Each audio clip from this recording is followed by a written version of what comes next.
Welcome everyone to the Deep Dive. This is where we take a deep dive into some really compelling topics and pull out the absolute must-knows just for you.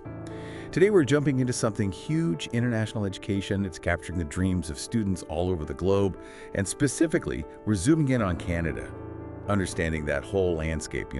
So if you've ever thought about studying abroad, or you're just curious why Canada's become such a hotspot, well, you're definitely in the right place. Okay, let's unpack this. Yeah, it's absolutely true. Canada's profile as a study destination has just skyrocketed globally. It's drawing talent from everywhere, and especially, large communities like students from India. There's a lot of noise out there, a lot of information. So our goal here in this deep dive is really to cut through that, give you clear, actionable insights into why studying in Canada is such a significant opportunity. We want to help you navigate it. Great. So let's get right to it then. The big question: why Canada? What is it about Canada that's pulling in so many students from around the world? Is it more than just, scenic landscapes? Well, the scenery doesn't hurt, but what's truly fascinating here is that it's not just one thing.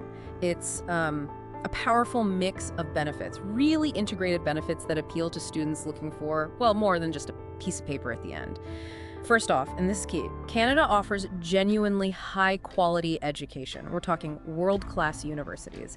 Institutions recognized globally for, academic excellence, cutting-edge research. Okay, world class. Yeah. Well, what does that mean practically? It means it's not just about reputation or rankings, those are strong. It's about a very practical, research-heavy approach. It equips students with skills that employers are actually looking for, bridging that gap between theory and the global job market. That makes sense. So it's about future-proofing your skills, almost.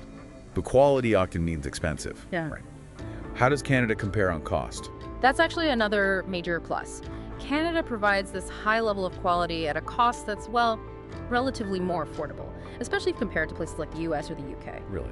How much more affordable are we talking? Well, average tuition fees can be significantly lower, sometimes, 30, even 50% less than similar programs in the States. That makes a world-class education suddenly accessible for a lot more international students. That economic factor, it's a huge draw. Wow, 30, 50%? That's definitely a game changer for many families. Cost is often the biggest barrier. So, okay, great education, more affordable. What else is in the mix? Beyond the books and the budget, Canada really stands out for its incredibly multicultural and inclusive environment. It genuinely feels welcoming. Diversity isn't just tolerated, it's celebrated. You see this massive, growing international student community, significant numbers from India, China, Nigeria, many other places. This helps people feel, a bit more at home, find familiar cultural points, build support networks. It helps ease that transition. That sense of community must be incredibly important when you're moving so far from home. It's reassuring. But let's talk long-term. Beyond the degree itself, what really sets Canada apart there? Right. And this, I think, is maybe the most compelling piece of the puzzle for many, the thing that really shifts the calculation. Canada offers very clear, structured pathways for long-term potential. We're talking about things like the post-graduation work, permit the PGWP, and establish routes towards permanent residence or PR. PGWP and PR. Exactly. And these aren't just vague ideas, they're actual government-backed immigration programs designed specifically to retain skilled international graduates. So your education becomes a direct step towards not just a global career, but maybe potentially building a whole new life there. That really is a massive differentiator. It frames the education as an investment with potential for huge life changes. So let's talk specifics. When you say world-class universities, which names should listeners have on their radar? Where should they start looking? Okay, yeah. When we look at Canada's academic heavyweights, 3 institutions consistently pop up at the top. Globally recognized, highly sought after. First, you got McGill University. It's in Montreal, Quebec, consistently ranked #1 in Canada. And globally, an impressive 27th according to the latest QS World Rankings for 2026. 27th globally, wow. Right, and what's amazing about McGill is the sheer choice. It offers something like 498 programs across undergrad and postgrad levels. 498? That's almost overwhelming. It's incredible diversity. It means you can find almost anything, from really niche research areas to broad professional degrees. They have incredible depth. Are there particular fields where McGill is especially strong? Oh, definitely. It's not just broad, it's deep too. For instance, arts and humanities, it ranks 36th globally. Life sciences and medicine, 27th. Engineering and technology, 45th. So real strength across the board, attracting top minds. Then, moving west a bit, we have the University of Toronto, U of T. It's Canada's second best overall academically, again, per QS 2026. But here's the interesting part. It actually leads nationally in almost all major discipline categories. It's nationally in almost everything. Pretty much. It offers 151 programs, UG and PG. It's huge on research output, known for that vibrant downtown campus feel in one of North America's most exciting cities. Its strength is that comprehensive excellence. Sounds like a powerhouse across the board. If you want to be at the cutting edge, U of T seems like a major player. And the third one? And the third one, rounding out this top tier, is the University of British Columbia, UBC. Out on the west coast in Vancouver, ranked 3rd in Canada, 40th globally. UBC has a massive curriculum too, 255 bachelor's courses, 236 masters. It's famous for its stunning campuses, its focus on sustainability, innovation. And specific strengths. Yep, top subject rankings there too. Arts at 19th globally, life sciences at 25th, social sciences at 20th. So you see, these three McGill, U of T, UBC, they really represent the peak of Canadian higher education. Hundreds of options across just these three? Exactly, hundreds of undergraduate and graduate choices. So whether your interest is AI, environmental science, healthcare, arts, whatever, there's almost certainly a top-tier fit for you within just these institutions, let alone others across Canada. It's clear these aren't just good Canadian universities, they're global players. Their degrees carry weight internationally. Absolutely. Their global rankings, the recognition of their degrees. A qualification from one of these opens doors worldwide. It significantly boosts your global career prospects, no question. Okay, so the why is compelling, the where has some stellar options. But now the how. How do you actually get it? Let's dig into the practical stuff, the key requirements, the application timeline. This is where it gets really interesting, right? Because knowing the requirements is crucial. You got it. And this is where planning becomes so important. There are several critical steps. Miss one, and it can cause major delays. First thing, absolutely number one. You must get accepted into a designated learning institution, a DLI, before you can even think about applying for the study permit. DLI, okay, what's that exactly? It's basically a school approved by the Canadian government to host international students. No acceptance letter from an approved DLI. Your study permit application is a non-starter. Simple as that. University first, government permit second. Makes sense. What about the money side? That always seems like a big hurdle. It is, and they scrutinize it carefully. Financial documentation is absolutely crucial. You need to show proof you have enough money. Enough for what, specifically? Enough to cover your tuition fees, usually for the first year at least. Enough for your living expenses for at least a year. The government sets a minimum amount for this, currently $10,000 set outside Quebec, $11,000 in Quebec plus tuition, and enough for your return travel fare. So tuition, living costs, travel back. Right. They need to see you're financially stable for your stay, that you won't need public assistance. This usually means bank statements going back several months, maybe proof of student loans if you have them, scholarship letters. And another thing, you also need to convince them you intend to leave Canada when your study permit expires. Even if you hope to stay eventually through PGWP. Yes. At the application stage, you need to demonstrate strong ties to your home country. Things like family, property, maybe a job offer back home. They need to see you have reasons to return after your studies are complete. It's about showing you respect the temporary nature of the permit. I see. It's about intent at the time of application. Any other big requirements? Depending on where you're from or how long you've been in certain countries, you might need a medical exam from an approved panel physician. Okay, that's quite a checklist. Yeah. Sounds like getting organized early is non-negotiable. So let's talk timeline. If someone listening is thinking about fall 2026, when do they need to start? Like really start? Honestly, now or very soon. For a fall 2026 start, the process begins well over a year before. People often underestimate this and it causes problems. Your main preparation window, that's really April to August 2025, seriously.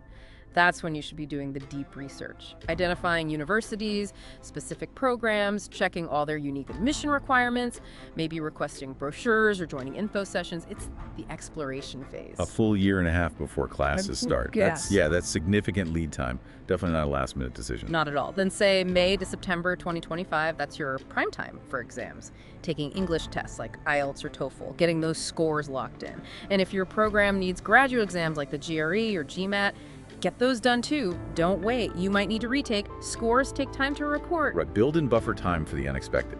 Exactly. Then comes the actual application submission period.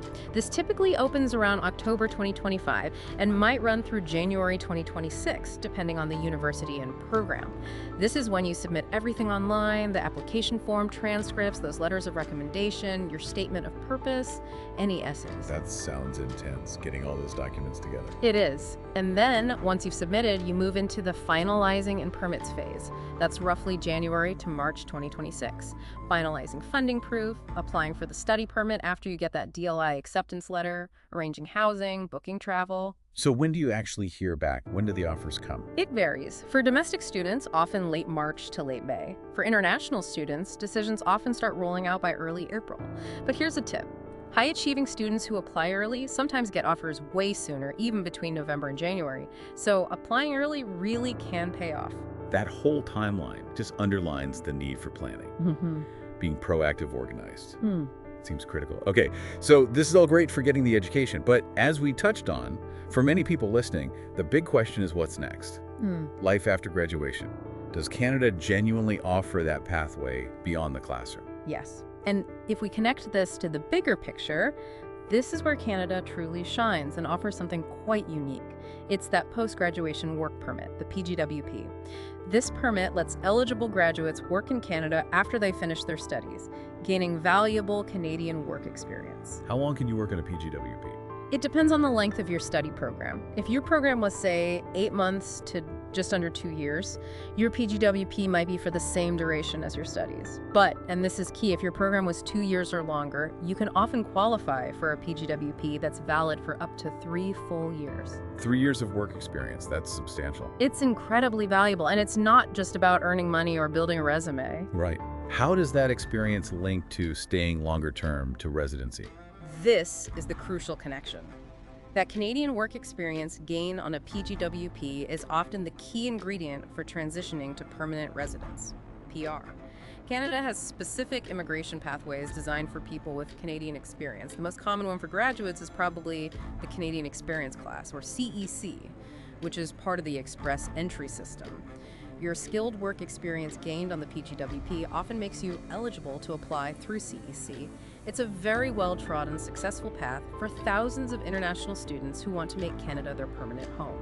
So the education isn't just an end in itself, it's a gateway to work and potentially to PR. Precisely. It's that integrated pathway, study, work, potentially immigrate, that makes Canada so incredibly attractive compared to some other countries where the path after graduation is much less clear. It offers a unique value proposition. Okay, this has been incredibly insightful.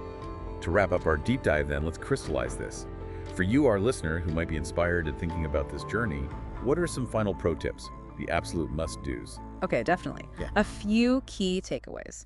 First, and I know I sound like a broken record, but start early. Seriously. Research programs, check eligibility, shortlist your DLIs way ahead of time. Don't get caught out by deadlines or missing requirements. Early planning is everything. Second, get those test scores and documents prepared meticulously. Make sure your IELTS or TOEFL scores are good enough, or even better than required. Get your GregMat done if needed. Have digital copies of everything, transcripts, degrees, passport, financial proof organized and ready. Incomplete applications just cause delays or rejection. Thoroughness counts. Absolutely. Third, invest time in your statement of purpose, SOP. Make it compelling. It's not just a list of achievements, it's your story. Why this program? Why Canada? What are your real academic goals? How do your experiences fit? Show your personality, your drive. A great SOP can really make you stand out. Let your passion show through. Exactly. And finally, submit your applications early, as soon as the application portal's open, if you can, especially for competitive programs. They often fill up fast, and applying early shows you're serious and prepared. It can give you an edge. Start early, be thorough, tell your story, and hit submit sooner rather than later. Sounds like solid advice. Diligence and strategy really are key. So listening to all this, it's clear Canada offers so much more than just a great education, isn't it? It's about pathways to global careers, to community, to economic opportunity. With that groundwork, the clear documents, the early planning, studying in Canada really could be the start of something truly transformative, personally and professionally. It really can be. It's definitely a journey that requires significant effort, planning, and investment. There's no doubt about that. But the potential rewards, that personal and professional growth, are immense. It's certainly something worth considering very carefully as you plan your future path. All the best, and we will meet again with another important matter again.